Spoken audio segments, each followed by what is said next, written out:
As expected, Federal Reserve Chairman Jerome Powell announced an interest rate increase of 0.75 of a point, the biggest in nearly 3 decades. We at the Fed understand the hardship that high inflation is causing. The board pursuing a series of rate hikes to bring down record high inflation. However, those moves delivering another blow to consumers as it raises the cost of borrowing. Credit cards' average APR is up over 20% for the first time. Mortgage loans were around 3% at the beginning of the year, now above 6%, pushing monthly payments hundreds of dollars higher. But the number one issue for most Americans remains the ever-increasing prices at the pump. Everything is going up except our paychecks, and this is not right. President Biden blaming the war in Russia and oil companies for high gas prices. He sent a letter to 7 oil executives threatening to invoke emergency powers if they don't increase production.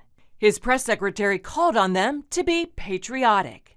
We are calling on them to do the right thing, to be patriots here, and not to use the war as an excuse or as a reason to not put out a production. But Republicans say Biden has done everything he can to limit oil production in pursuit of his agenda to convert America to green energy. The president's executive orders have shut down the Extel pipeline. They have stopped the issuance of more leases. They've stopped the progress on the permitting of those leases, stopped the offshore oil production.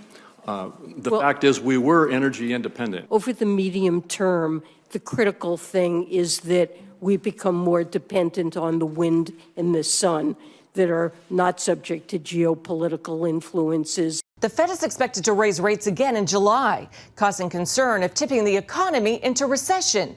While economists say a recession is not for certain, many believe it's becoming more likely. Wendy Griffith, CBN News.